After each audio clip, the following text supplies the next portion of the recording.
Tonight on News 5 Live, the Reed fiasco continues to unravel. We'll hear from the disgraced police constable himself, along with a response from Compal Williams regarding his dismissal. In other news, Elodio Aragon Jr. steps down as the UDP's Orange Walk East standard bearer ahead of the looming general election. Meanwhile, Kyle Zetina has been found guilty of a 2019 triple murder and now awaits sentencing. Tragedy strikes as a Belizean American woman is discovered dead on a hospital rooftop in Waukegan, Illinois. Plus, the Belize Defense Force celebrates its 47th anniversary. These stories and more are coming up shortly.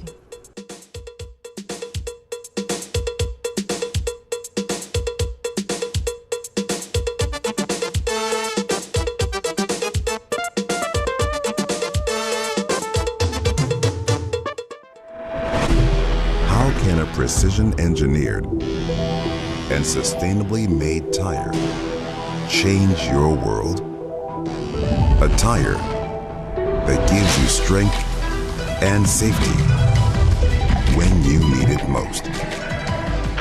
What we learn on the track, we innovate for the road, bringing next-level quality and reliability to every drive. At GT, we believe our tires can deeply improve the driving experience for each and every one of us, whatever our goals. Enjoy driving. GT Tire.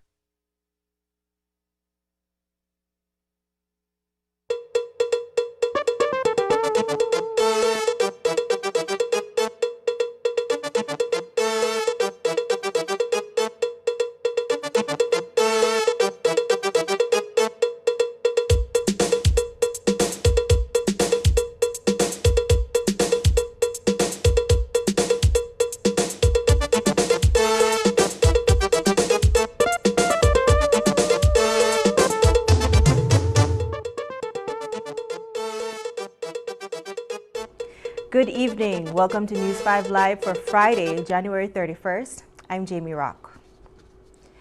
Former Police Corporal DeAndre Reed has taken to social media to share his side of the story after being dismissed for shooting and killing the Governor General's dog while on duty. Reed, who served as a cop for nearly a decade, explained that he had received multiple warnings from other officers about the aggressive nature of the GG's dogs. However, since police officers are required to be present at the government house around the clock, encounters with the dogs are inevitable. Surveillance footage of Reed's encounter with the dog he shot has surfaced, along with documents showing complaints from other officers about the dog's aggressive behavior. News 5's Paul Lopez has more on this story. Every day after that, I wake up and I feel like I'm a dream. I feel like I imagine that. I feel like this can't happen. I'm depressed for like in 3 months. You understand? I had a lone fool, lot of shoppiness. I feel like I'm going to lose my mind. Because every day I wake up, I want to know if I wake up out of this dream. Because I can't believe they fire me for that. That is former Police Corporal DeAndre Reed, who was dismissed from the force after nearly a decade of service for shooting and killing the Governor General's dog while on duty at Government House. A few months ago, he took to social media to share his side of the story and explained what happened on that fateful day. I take over guard's duty one night, evening, 4, when shift change. And the outcoming police officer who had to take over for mentioned to me that, just be careful of the dogs, because I don't think they release it for the day. No, I wasn't working sentry duties for long, so I'm not fully aware of how these dogs carry themselves. I've heard stories, I've seen entries in the diary about previous incident whereby officers were there and the dog tried to bite them, attack them. In a police diary entry dated August 26, 2023, an officer described a terrifying encounter where he feared for his life after being attacked by both dogs on the compound. He fired 3 warning shots in their direction before managing to retreat to his booth. The dog pushed his head at the door and back at me, rah, 3-4 times. Put me in a state of shock because I'm afraid and never knew that they might come back with the door like that. So anyways, when they back like that, I get up for sure. When they say I get up, I run off. Run away from the door, son. In my mind, I say, well, this dog gone boy business. I step out of the booth and I don't see the dog. I feel like he gone. I make about 4 steps towards the street because the police booth located right beside the street. I walk towards the street, not seeing the dog. And when I reach the corner of the booth, I see the dog at the side. Before I see her, I hear her. Because as I reach, I hear, I make 1 step back way. When I make the step back way, jump out of me. I make 1 next step, they jump out of me again. Now where they go through my mind, that is that this time will try to attack me. Regardless if I stay there or I pull back. So I say to my man, make I try reach in on the boot. Before I forget to reach in at the boot, he almost had my foot to bite me. So I fire off 1 shot in a direction. That shot would prove to be fatal. The Governor General's dog laid at the boot's door, lifeless. As I fire off the shot, when I noticed that I catch the dog in my head, oh man. I don't feel no way in regards to protecting myself and my safety, you understand me? But just looking at the dog on the ground, I hold my head because I say, man, So the Governor General dog. Where I become a me. When they come and approach me, the first thing, the Governor General gentleman look for me and tell me that what happened. You know, I tell him, well, the dog attacked me and I was forced to shoot him. He looked at me like a criminal. He said, hey, take that gun from your side, take that gun from your side. Discharge it, clear that weapon. For what reason I do not know. Clear the weapon, put it on the ground. For what reason I do not know. But because I didn't want to seem like I was being, defiant, rebellious, or aggressive towards them, I just complied with what they say because I had no reason to clear my weapon and put it on the ground. I'm a trained officer. Reed faced charges for discharging his issued firearm without the Commissioner of Police's authorization, resulting in the death of a dog. He was brought before an adjudicator who fined him $250. The adjudicator's report described Reed as a person of good character, hardworking and dedicated, with only 1 day absent without leave. However, the Commissioner of Police later revisited his case. I get one letter from the Commissioner. They say, if you give him a reason as to why they shouldn't dismiss me because he recalled the case, he decide to discharge me, so I have to give him a reason as to why enough to discharge me. Mother fella boy, when I say that my heart sink, I want to hold this to come up. Reed was dismissed from the force after being employed with the department for almost a decade because he shot and killed the Governor General's dog while on duty. Reporting for News 5, I am Paul Lopez. On Wednesday, Commissioner of Police Chester Williams told reporters that the adjudicator had recommended dismissal. However, we now know that isn't accurate. It was Compal Williams who revisited the case and upgraded the fine to a dismissal.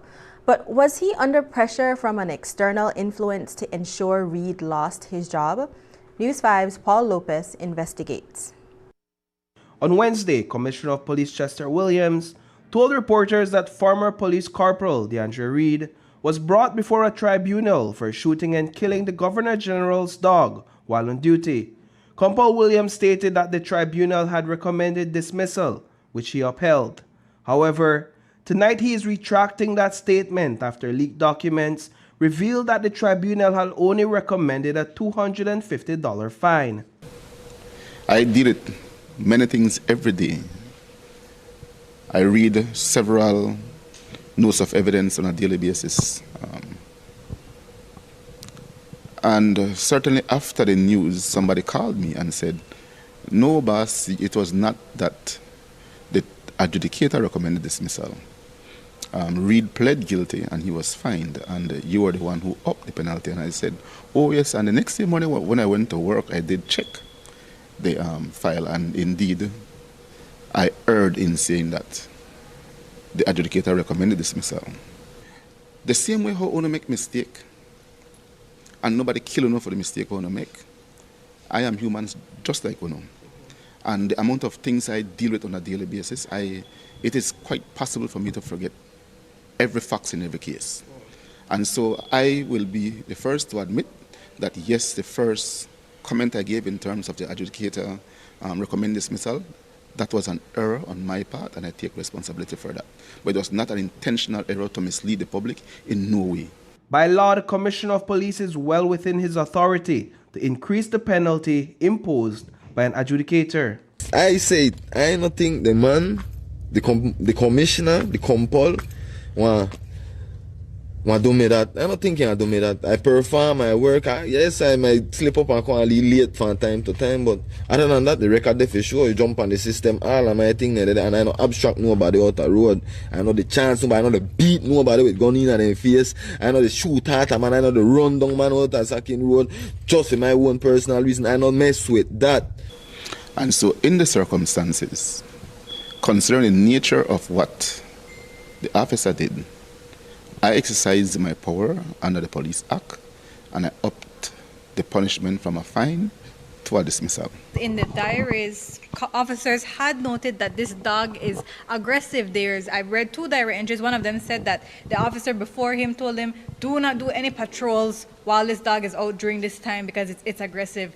Couldn't you or somebody have spoken to the GG and say, you know, your dog is really bothering our officers. We fear that the dog might bite one of our officers? I was not aware of any previous issues. In a series of 4 videos posted on social media, the former police corporal Reed shared his detailed account of the events. He vividly remembered the day he got his dismissal letter, recounting every moment with striking clarity. When I read it, it said that I had to get dismissed for grounds of my CTV footage when I recover, when they show that I intentionally got after this dog. I will ask you the questions. You saw the dog arrive at the door, right? Mm-hmm. The police was sitting down, correct? When the dog reached the door, the dog saw the police, correct? The dog made an about turn and retreated, correct? Mm-hmm. When the dog retreated, the police got up, went out of the booth, correct? And followed the dog, correct? And then he shot the dog. Did you see any aggression on the part of the dog? Yes or no? Yes or no? Yes or no? Yes. I guess you saw a different video. And in the footage, you could see clear how the dog come back to the door. I walk off to check safe, you know, and it's showing I run back in at the boot, but you know, showing I shoot and all of that, you understand me? So I don't know how they come up to the conclusion that I intentionally gonna shoot the dog. But was the commissioner of police pressured to have Reed dismissed because the dog he shot and killed was the Governor General's? There is no pressure, Mr. Lopez. It has to do with it to some extent, but again, the main reason is because from my judgment, the officer did not make the right call, and his judgment was off in that particular instance. Compal Williams backed the adjudicator's view of Reed, praising him as a dedicated officer. Remarkably, Reed only missed work once in his entire 10 years career within the police force. The police officer in question, P.C. Reed, he's not a bad police. Yeah. That's the truth. He came from good family. His mother is a police officer as well. Very, very good police woman. She is reliable, dependable, high integrity. He came from good family. There are certain decisions that I have to make as Commissioner of Police that is not easily made, and it's not going to be popular. But I make those decisions because I think it's the right thing to do. This is one such decision. Reporting for News 5, I am Paul Lopez. The family of dismissed Police Corporal DeAndre Reed plans to appeal the commissioner's decision to the Belize Advisory Council.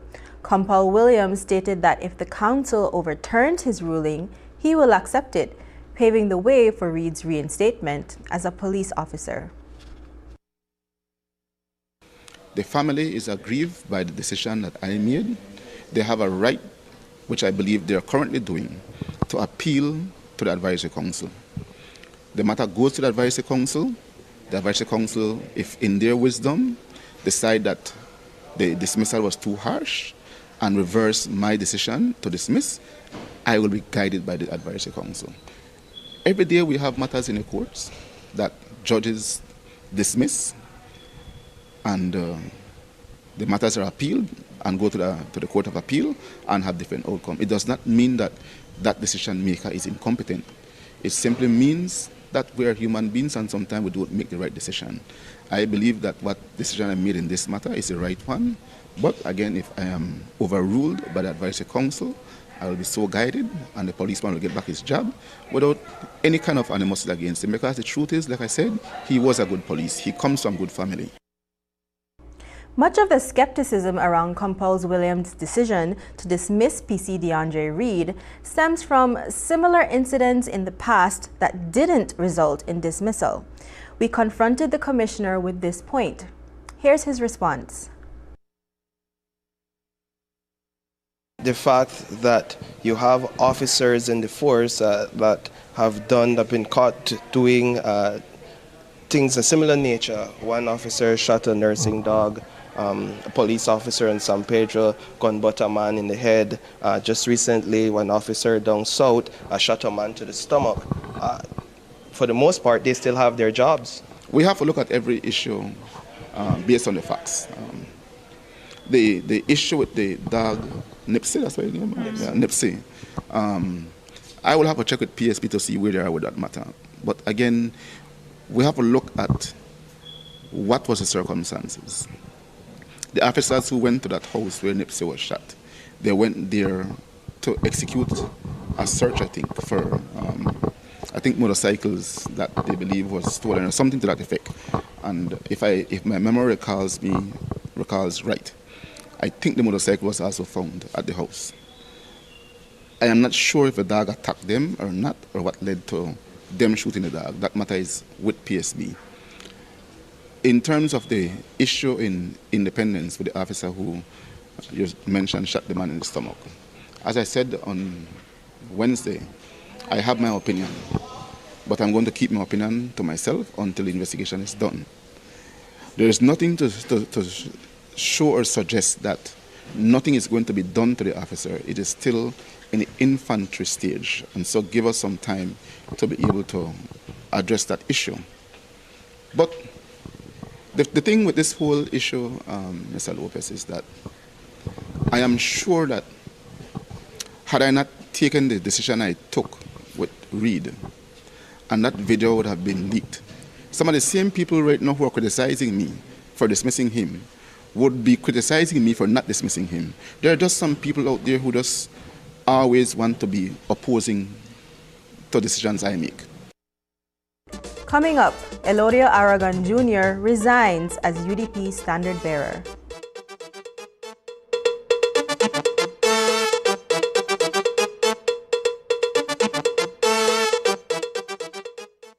Watch The Truth of God with Pastor Gino Jennings of the First Church of Our Lord Jesus Christ every Sunday morning at 8 a.m. exclusively on Channel 5 Belize. The Truth of God with Pastor Gino Jennings every Sunday at 8 a.m. on Channel 5 Belize. In 2020, we committed to delivering on our promise to make Belize safer, stronger, and more united, true to the vision of Plan Belize. Through the establishment of the Leadership Intervention Unit, we continue transforming lives.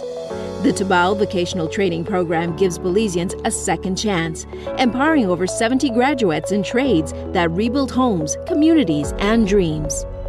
With the William Dawson Peace Cup, the ministry is using sports as a tool for peace building and unity. From rural villages to urban streets, young men are discovering camaraderie, life skills, and hope. Also in 2021, to strengthen justice, we partnered with the U.S. government to upgrade scenes of crimes offices in Belmopan, Dangriga, and Ladyville. With state-of-the-art facilities and international standards, evidence is handled with integrity, ensuring justice for all.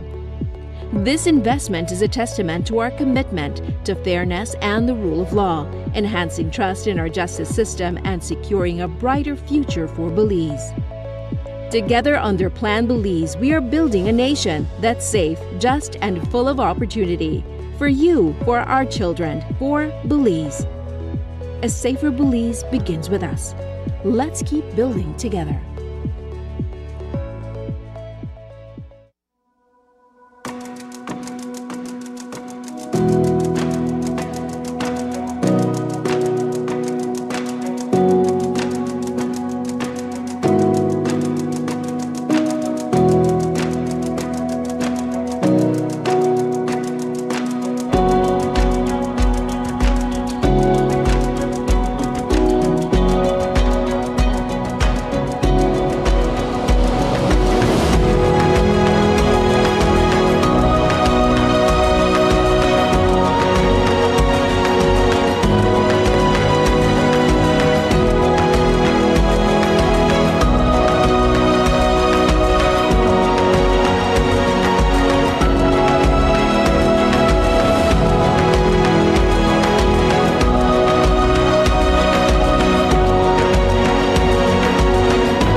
Energy powers our lives, and now we're powering a sustainable future together.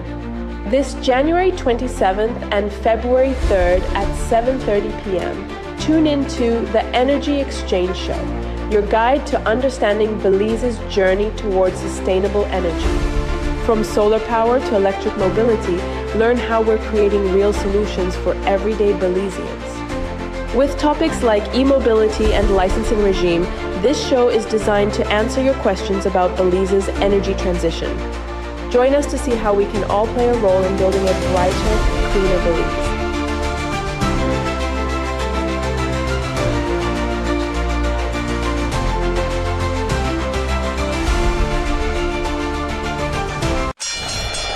Ladies and gentlemen, this is what you've been waiting for. In this corner, we have the masters of limitless power and unbeatable connections. Pioneers of 4G LTE in Belize. It's the undefeated champion, Smart. And in the other corner, struggling to keep up, it's the other guy. Fight!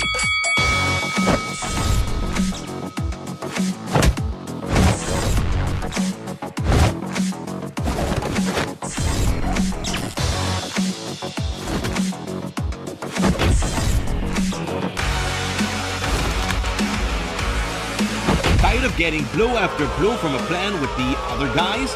It's time to tap out and join the winning postpaid plan provider. Smart's postpaid plans are a total knockout to the competition, and they have once again powered up their postpaid plans. Sign up for one of Smart's boosted postpaid power plans today and experience the victory of superior service. Smart.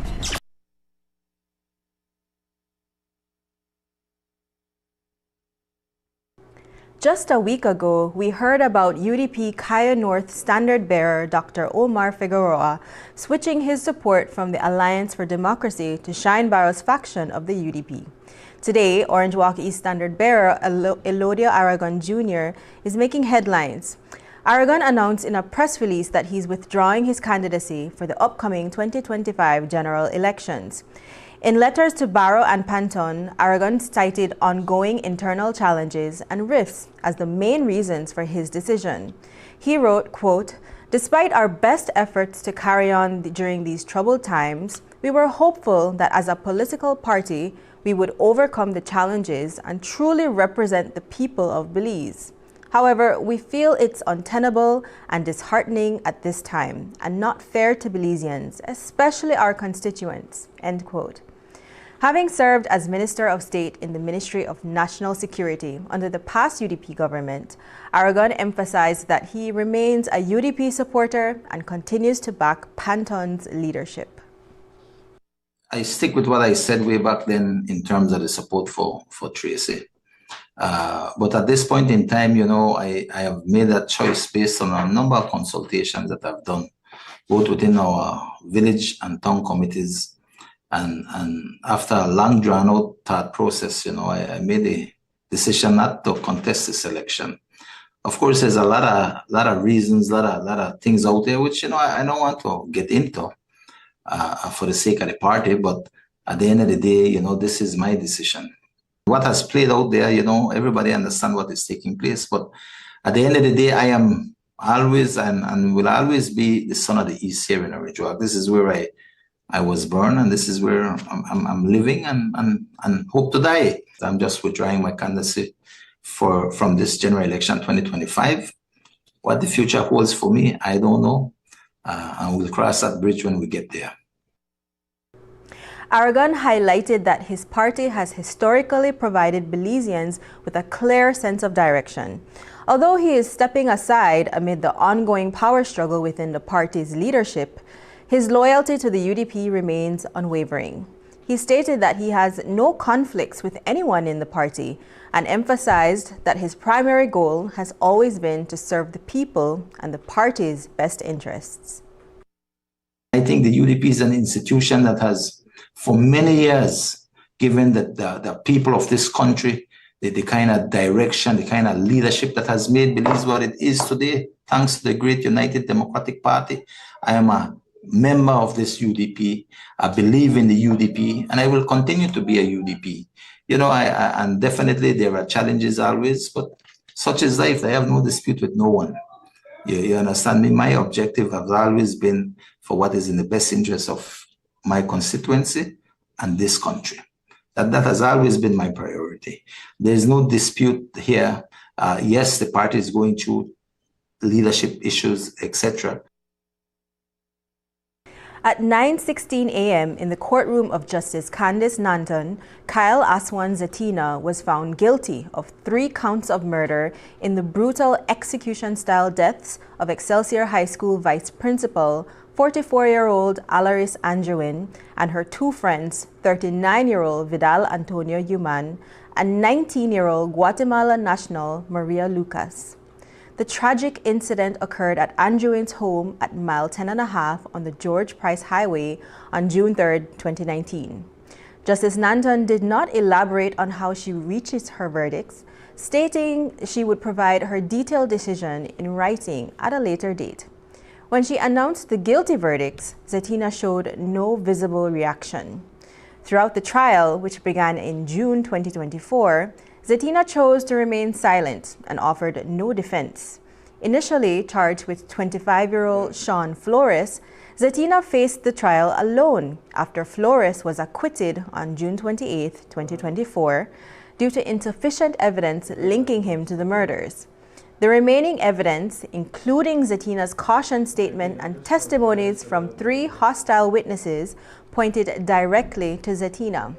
The prosecution was led by Crown Counsel Shiniza Smith, while Zetina was defended by attorney Norman Rodriguez. Sentencing for Zetina has yet to be announced. Justice Nanton has ordered several reports, including a psychiatric evaluation, a social report, 3 victim impact statements, an antecedent history of Zetina, and a report from the Colby Foundation before finalizing the sentence. In 3 months, the kidnapping and blackmail trial against William Danny Mason and Belmopan resident Ryan Rayburn will begin in the High Court before Justice Nigel Pilgrim. The trial, set to start on April 29th and conclude by May 9th, 2025, will be heard by a jury of 9, yet to be selected.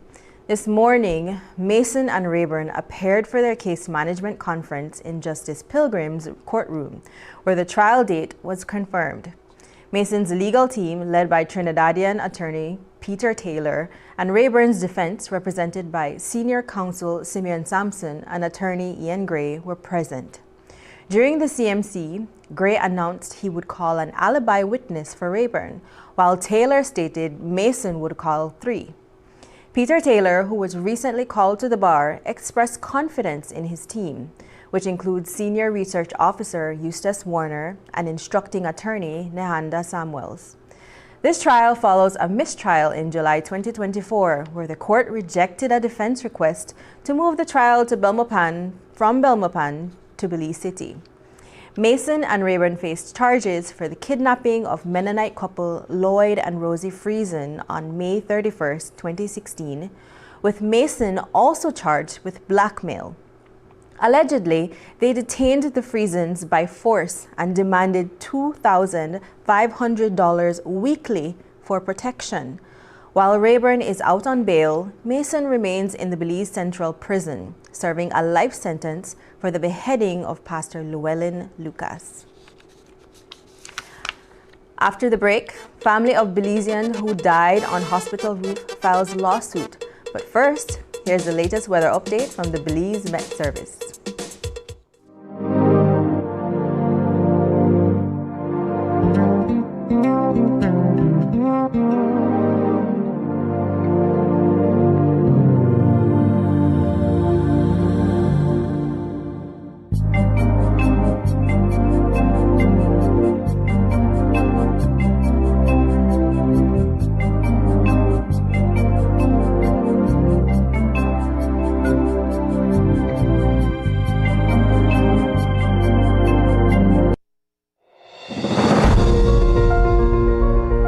In the heart of Belize, where the dawn greets the docks, every ship and every wave tells our story. We are hardworking, committed to every load, every day. We are meticulous, planning each detail for perfection. We are innovative, always finding new ways to enhance our efficiency. We are resilient, overcoming challenges together as a family. We are the heartbeat of commerce, the strength of this nation. We are the port of Belize. Every ship that docks, every crane that lifts is powered by our spirit. We don't just operate a port, we cultivate a community. We are the port of Belize, proud and strong. Who is the real UDP? Is it Shine Barrow's UDP or Tracy Panton's UDP? Nobody knows. Not even Omar Figueroa. First he was with Shine, then he was with Tracy. Now he's back with Shine. One big joke. Omar Figueroa was a UDP ghost in Cayo North. He did nothing when he was in power, and for sure, he can't be trusted.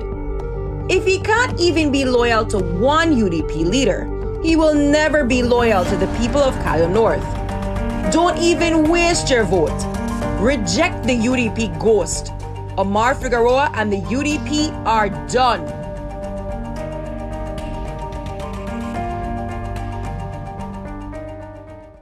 Digi is bringing the power of connectivity to every corner of Belize with our Digi on-the-go mobile store. Ma, Digi dia. Digi dia. Don't say. Sign up for the fastest, most reliable home fiber service, purchase the latest device, or explore our wide range of services.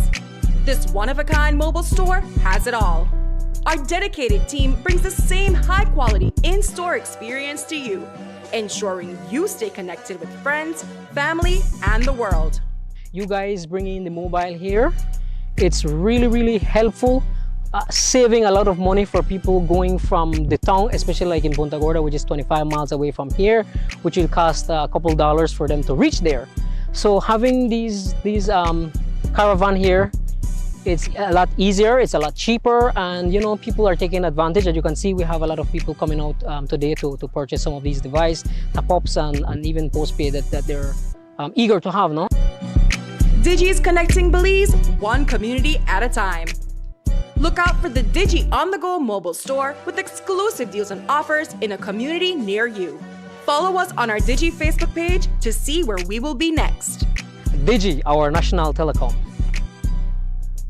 The streetlight implementation plan is to replace the high-pressured sodium lights, better known as HPS lights. These HPS lights will be replaced by the LED lights. Therefore, LED street lights, advanced optics can fine-tune the distribution of lights, ensuring better coverage of the roads, roundabouts, parks, businesses, public area, homes, etc. The feedback has been great. We get positive feedback from the community when it comes to the improved brightness and light quality which LED provides by means of visibility and safety, especially at night. Before the LED lights was installed, it was kind of dark, you know. Most of the time I did have to look and check. But with the LED lights now, you can see from far. I like it because it's a nice bright light, because the customer feel much safer to come to the shop. From the LED lights now that BL had put, it improved a lot. Well, the difference is that they look way far clearer. Well, I must say thanks again to BL on this one, because actually our nice improvement also, it bring up the mahogany, because the mahogany is one of the active streets in a Belize city, and also I live back at Gongolong, and when I come off work, it's just a bloom. Nice for me now. When I go home at night, I can see clearly. The main objective this year is basically to change out 16,000 HPS lights. So the street light replacement will occur at every respective zone. For example, Central, Belize District, North, Orangewa, Corozal, West, Cayo District, South, Tancreek District, and Toledo District. We have started some years back with the street light replacement project, and the 16,000 will account for the 100% that we need to complete on the distribution system. Bringing you a brighter tomorrow. When we think of the economy, we often think of factories, markets, and technology. But one of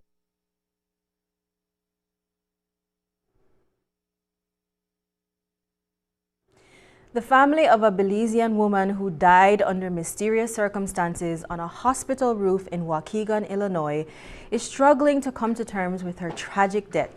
27-year-old Chelsea Adolphus was found unresponsive, wearing only a medical gown on the roof of Vista Medical Center last Thursday.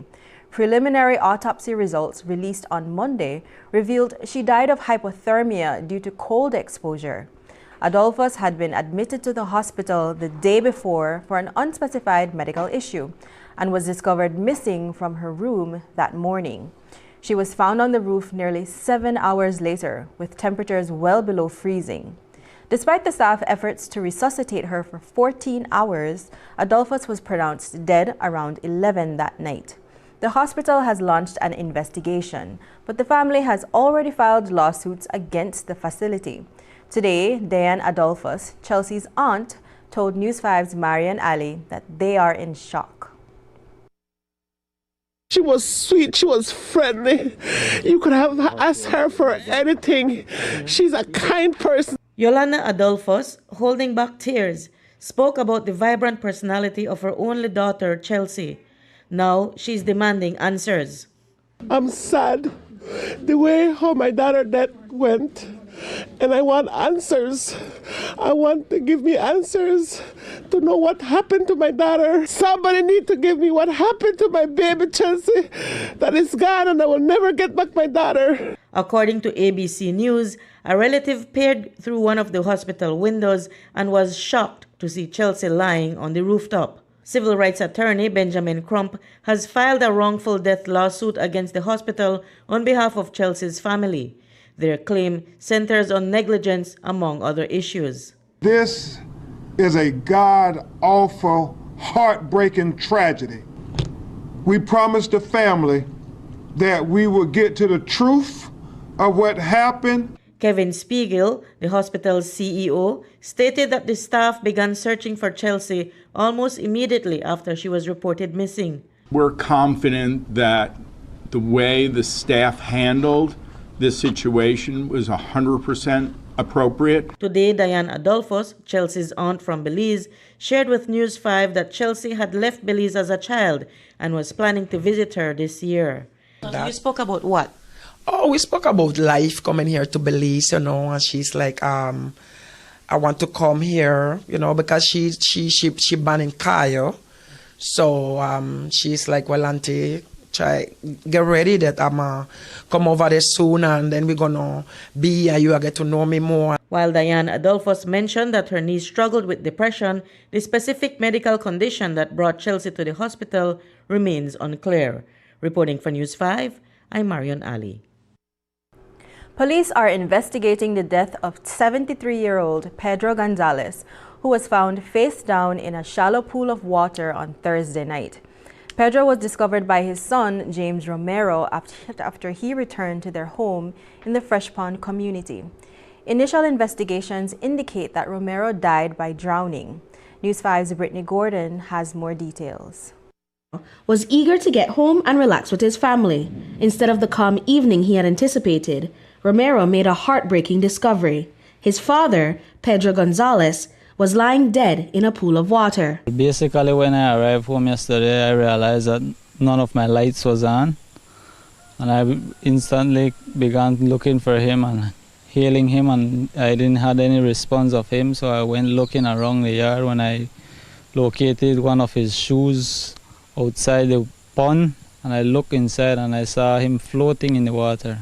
Based on the scene, Romero says he knew something tragic had transpired, prompting him to contact the police instantly. When I say here, I don't see body look stiff and things, so I don't know you're unconscious already, so immediately I contacted the police. And you said that the scene surrounding him was very strange because of some items that were scattered around. Well, everything may look strange to me because I find a wallet and his phone and one of his shoes outside of the water, so I don't basically know what's the issue, but I find it very weird.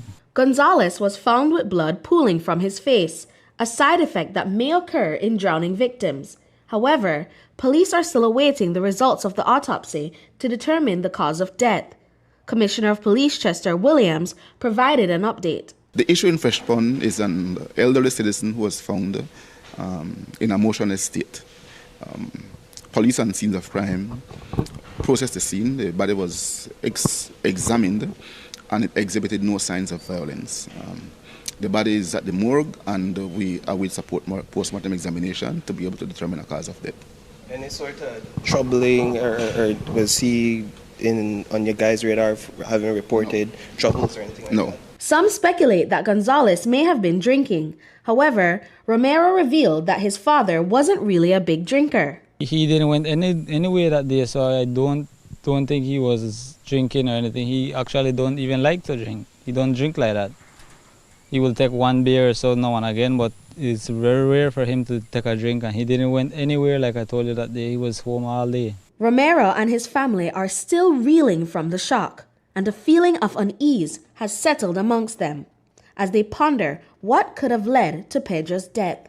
According to Romero, his father was a hard-working man, just trying to make ends meet even in his old age. Well, my father was a strong old man. He get up every day and do his work. At his age, for 74 years that he have, he was very strong. He could still ride a bicycle. He goes around, do his little work and stuff to survive.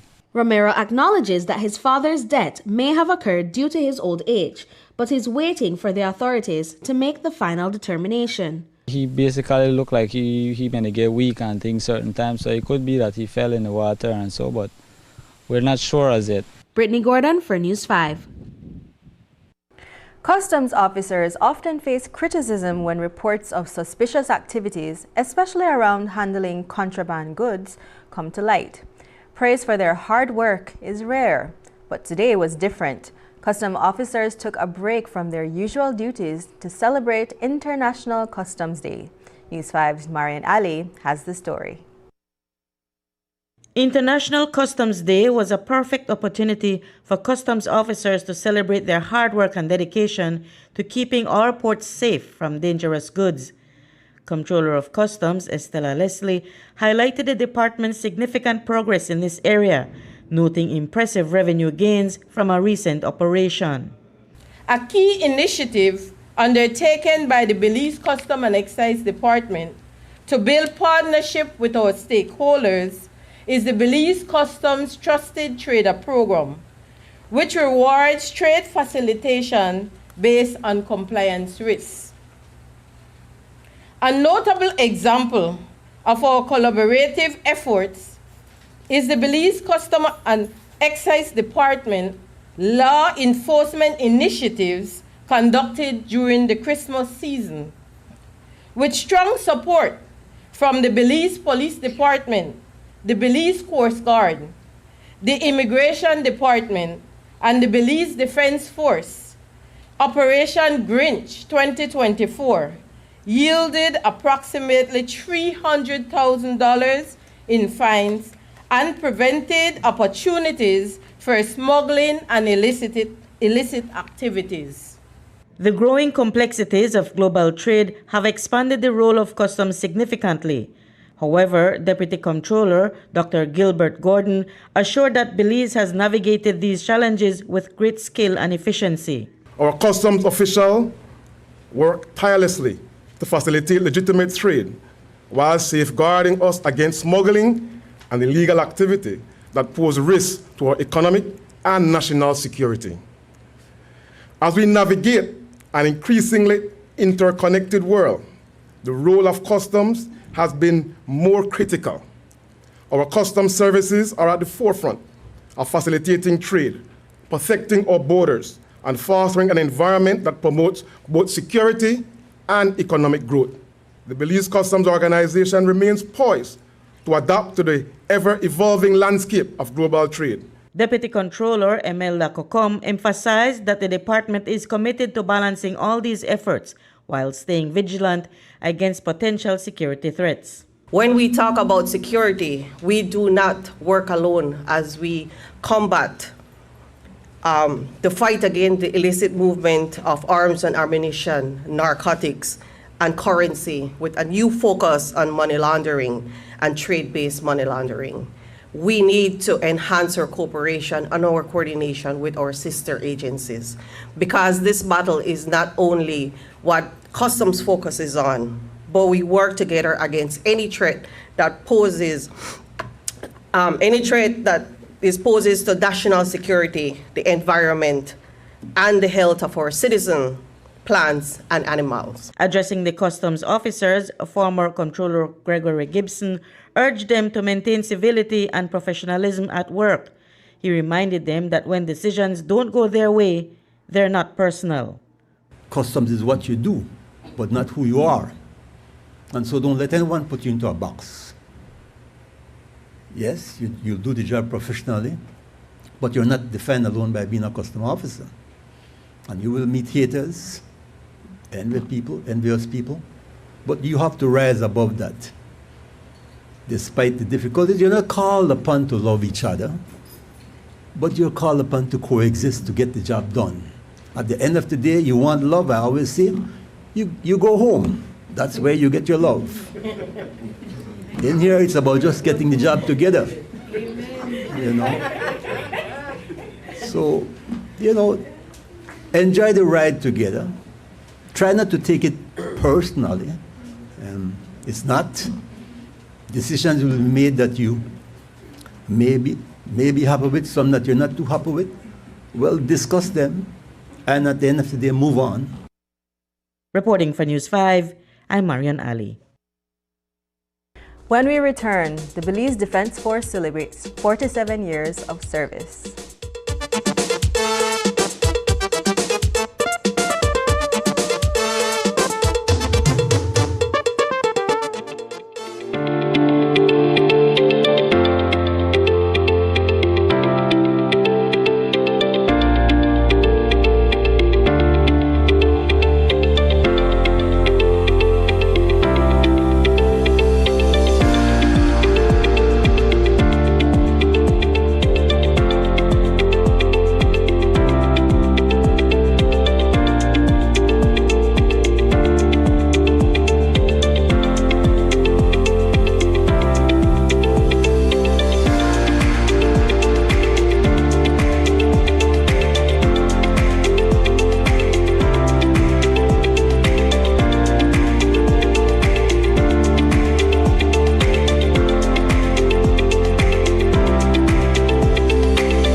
Cooking just got easier with Kent Oils, your go-to choice for every dish.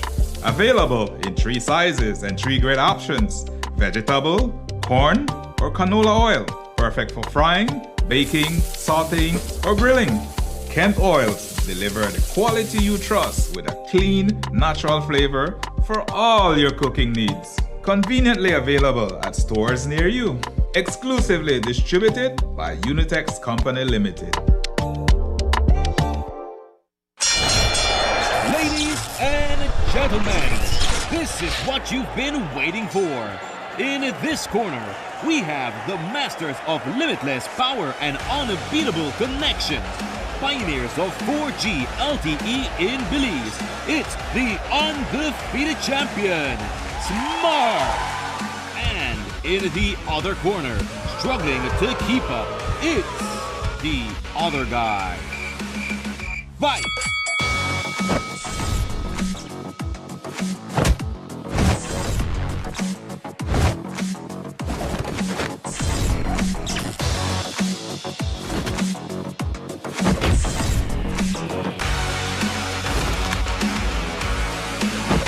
getting blow after blow from a plan with the other guys?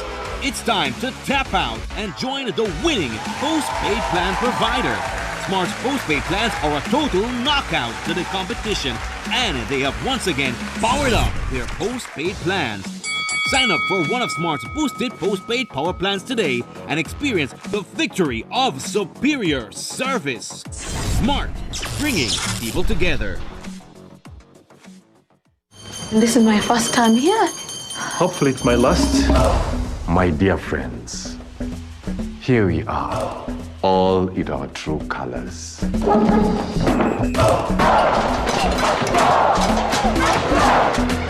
Your transfer papers, your key to the Mvule Kingdom. Hi, I'm Lisa. I know. Here are your clippers. Clippers. Who's in? We are prefects. We run this place. So let's act like it. Solomon, the head prefect, quick. Is my collar straight? We'll be out of Mvule High before you can pronounce the word scholarship. We have a mystery to solve. The only way we can make a difference is if we stick together. When I'm head prefect, each and every student will have a voice. You need to show that news quick, Mvule. I hate this school! Freedom to grow.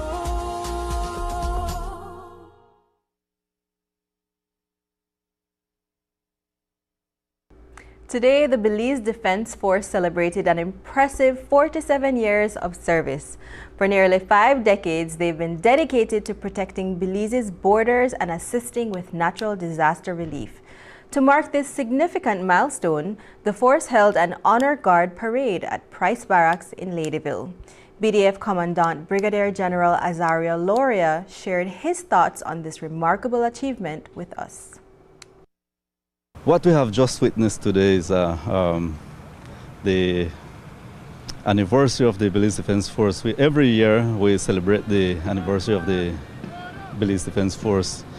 The Belize Defense Force was formed on the 1st of January of 1978. However, we do not celebrate it on the 1st because everybody all over the world will be celebrating along with us. So we just decided to push it back to the end of the month, which is around the 30th, 31st, or even the 1st of February sometimes, where we can dedicate it specifically and exclusively to the Belize Defense Force and to those that follow us, to our veterans that have retired, and all our partners, our allies that have, and even the government organizations and NGOs that deal with us. All right, so how many members do you guys currently have in the force? How many members we have? In the regular force, we have about, let's call it about 2,000 to include the volunteers, or a bit more. Earlier this month, Belize Defense Force soldier Private Clive Bizer was killed at Criquesarco Conservation Post in Toledo after an altercation with fellow soldier, 30-year-old Alfredo Robinson Jr. Following the incident, which left soldier Brandon Guzman injured, Robinson was formally charged with murder. According to reports, after the two men engaged in a verbal argument, Robinson retrieved a rifle and fired it at Bizer, fatally wounding him. Some speculate that alcohol may have been involved in the incident. However, Robinson refused to provide a blood sample. This week, the force has been moved to ban alcohol within the camps completely. BDF Commandant Brigadier General Azaria Loria told us that there are several factors that led to this decision. At this point in time, we have not gotten the results of the blood tests, the results as yet. However, we deem that it is important for us to curtail on the alcohol habits of the force. It is not a dire situation as yet. However, we have to implement some measures. And it is not only because of that incident. Perhaps that incident there was no alcohol consumption. But as a matter of fact, what we are doing, we are doing it because there have been quite a few fatal traffic accidents that involved alcohol. And the latest one is the one down in the south, where we lost one of our soldiers when he was riding back home with his motorcycle. So those are the specific reasons why we are curtailing on alcohol, and we're trying to make it a zero tolerance directive. And it's confirmed that, if the alcohol is discovered, it will be an immediate dismissal of the officer? That is the direction that we have provided. Under the Defense Act, the commander of the Belize Defense Force can make regulations to ensure that the force function steadily, that the force functions in a manner that we can secure ourselves, ensure our safety first and foremost. In today's interview, Commissioner of Police Chester Williams revisited the shooting incident involving PC Sheldon Arzu and 24-year-old Emil Rivers in Independence Village. Reports indicate that Rivers was experiencing mental health issues during his encounter with the officers. Compol Williams admitted that the department needs to improve how officers handle situations involving individuals with mental health struggles. I believe that as a department, we failed, or we're failing our officers to some extent in not providing the relevant training and relevant tools to be able to address mental health issues. Mental health is becoming more and more a reality in our society. And you'll find that even people who may not have a history with mental health would suddenly develop a mental health issue. And so I think that as a department, we must do more to sensitize our officers in terms of how to deal with mental health issues, as well as to give them the right tools to be able to address when matters reaches a stage where force needs to be used. Regretfully, that the only thing available to the officers is their firearm with lethal ammunition in it. I wish and I am hoping that we will change that very shortly. I'm in discussion with my senior command to see what we can do to change that. We want to make sure that we equip every police station with shotgun with rubber bullets. And instead of using lethal weapons in these circumstances, we can use the rubber bullets to be able to de-escalate situations where it reaches that level. So it is something that we have to work on. We are in process. I will discuss with Minister as well as the Minister of Human Development to see what we can do, and perhaps we can also look at introducing tasers. We don't have laws that governs the use of tasers, so we might have to go to the AG and see how we can include tasers into the Police Act as a part of weapons that police officers can use. Up next, we revisit a blind youth pastor who inspires all at Nazarene High School.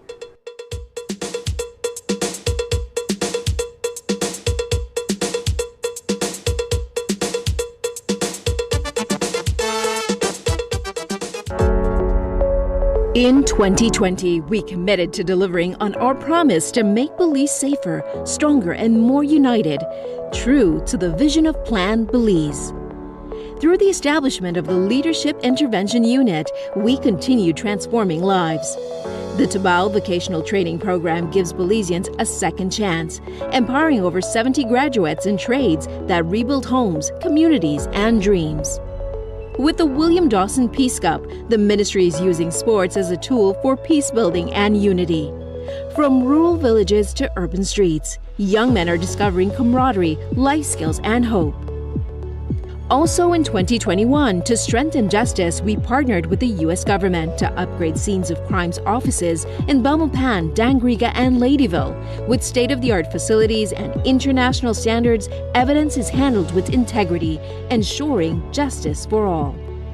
This investment is a testament to our commitment to fairness and the rule of law, enhancing trust in our justice system and securing a brighter future for Belize. Together under Plan Belize, we are building a nation that's safe, just, and full of opportunity. For you, for our children, for Belize. A safer Belize begins with us. Let's keep building together.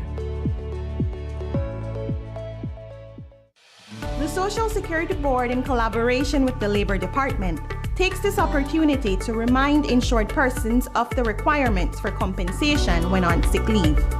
Any employee who has worked with an employer for at least 2 months is entitled to 16 working days of sick leave with full pay every year. This is how it works.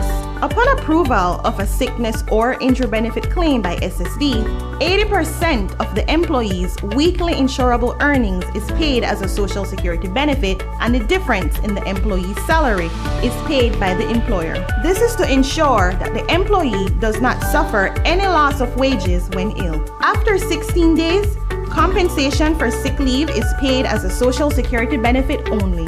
Some conditions apply. This message is brought to you by the Social Security Board and the Labor Department. Social Security Board, safeguarding you, your family, your future. Ladies and gentlemen, this is what you've been waiting for. In this corner, we have the masters of limitless power and unbeatable connections. Pioneers of 4G LTE in Belize. It's the undefeated champion, Smart. And in the other corner, struggling to keep up, it's the other guy. Fight!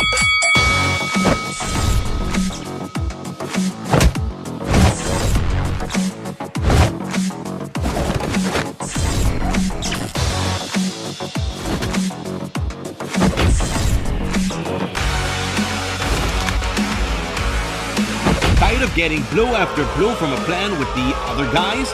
It's time to tap out and join the winning postpaid plan provider. Smart's postpaid plans are a total knockout to the competition, and they have once again powered up their postpaid plans. Sign up for one of Smart's boosted postpaid power plans today and experience the victory of superior service. Smart, bringing people together. Unwrap the joy of crystal clear picture and sound from Aiwa, the brand that offers you affordability and exceptional quality. Aiwa has a wide range of exceptional products to choose from, such as TVs, speakers, headphones, home appliances, and much more at affordable prices that won't break the bank. Enhance your audio-visual entertainment experience with Aiwa, and for your convenience, parts are readily available in country for hassle-free maintenance. You can find Aiwa products at your local electronics store countrywide. Choose Aiwa, the best in home entertainment and household appliances. Discover a shopping experience like no other at the V Department Store.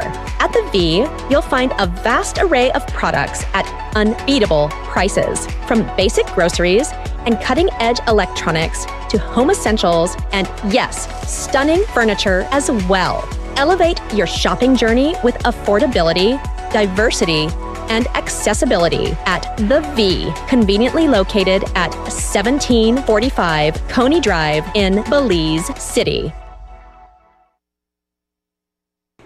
This week, we revisit the inspiring story of Shane Blackett, an extraordinary individual who, despite being visually impaired, took on the role of youth pastor at a high school with unwavering determination. Shane's steadfast commitment and unyielding spirit has made him a beacon of hope for both students and teachers. His journey is a powerful reminder that the ability to uplift and motivate knows no physical boundaries. Join us in this flashback edition of On the Bright Side as we celebrate Shane's remarkable story.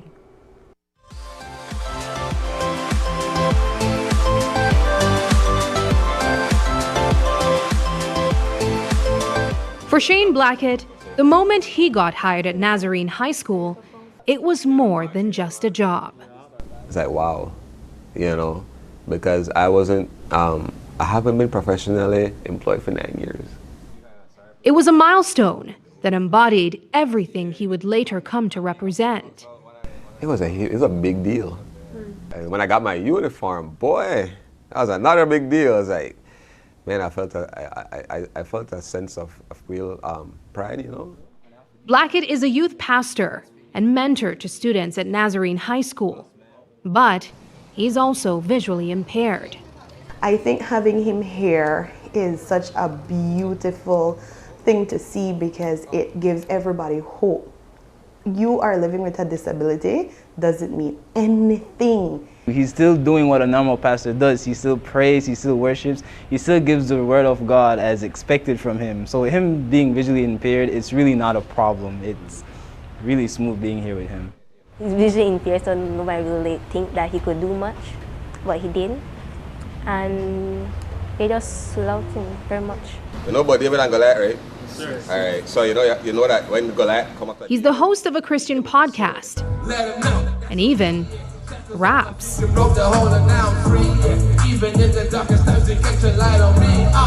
Blackett lost his vision over time when he discovered that he was born with a congenital disease that would eventually render him blind. This would be revealed when Shane was only 23 years old, fresh in his new walk of faith. I remember sitting in the chair where you get tested, and my mom is sitting in the couch at the back, and he said, "Young man, you got to prepare yourself mentally." So I'm thinking surgery, right? So I'm in my mind, I'm like, let's do it. And he's like, because you're going to go blind. And my mom was like, what? Are you serious? And then he begins to explain to us this condition called retinitis pigmentosa, RP for short. You're born with it, there's no known cure. And what it is it's a regressive disease. It's taking your sight over time. The news didn't immediately hit him. It was 3 years later, when his vision in both eyes regressed, that he had to come to terms with the fact that his life would never be the same. In the moment, immediately, when it wasn't so hard for me. Honestly, it landed harder on my family members at that time than me. 3 years after was when I started to wrestle with the emotions and the mental battle and all of that came with it. Mm-hmm. There's a mental struggle that comes with accepting that one wouldn't be able to enjoy life before losing vision. For Blackett, those things included taking a casual stroll on the street and cycling. He even contemplated the value of companionship, given his reality. I wrestled deeply with that. I was like, man, would anybody really fall in love with somebody who's going blind or blind? Was that a thing, I wrestled in my mom's back room because that's where I was with that. And there was a time I thought, this is probably going to be life right in this room. I thought, this was it. Notwithstanding his limitations, Blackett has been able to experience a life he never imagined for himself. Open Microsoft Word. Currently, he's a student pursuing ministerial studies and finds his way around technology to aid him, even without vision. BCVI has a school program that they put on their laptop called NVDA that reads your screen for you. Okay. So that helps also. Then there's magnification features. With the magnification, certain things are like little bloops and lines. Mm-hmm. But learning your machine and having it on dark mode over time, you learn your what you're doing. Mm-hmm. And then I dictate into the microphone and it writes my essays. You see, as I'm talking, it's writing on the Word document. This year, he will also be celebrating his 7th anniversary with his wife. We met, and I just really appreciate her for loving me authentically for who I am. She never tried to change me or never made me feel less than. Now, one of his biggest accomplishments is being able to be part of an institution that values his input, regardless of his disability. Janicia Sanker is the counselor for the high school and shared how much she leans on Blackett for support. I must say it has been a little easier on my shoulders because I was, as the only counselor here, and now I have him to help me, especially with the boys, because the boys look for that mentoring from a male. He commands respect in such a gentle way. The kids love him, they attach to him so quickly. So I really think that he gives us a lot of hope. God tell me bring fire. Somebody say fire, fire. Somebody say fire, fire. Somebody say fire, fire, fire, fire, fire. During challenging moments, the youth pastor expresses that his solace stemmed from his faith. He believes that as long as one is alive, there is an opportunity to try. Sometimes life does show these things that we're not ready for or we didn't plan for. But my message is definitely hope in Christ. I do not know where I would have been without faith in Christ. And that's the start. And then I would also want to say that there's always a way. That's something that has been carrying me through. Like, if you are alive and you're seeing another day, we have a fighting chance. Break this, so I got them shackles on my feet, yeah. Then put me back up in the streets, yeah. I couldn't move, but now I'm free, yeah. Looking on the bright side, I'm Sabrina Daly. And that's the news. Tonight's broadcast is available at channel5belize.com on both our Facebook and YouTube. I'm Jamie Rock, and from all of us here at News 5, have a happy and safe weekend. Good night.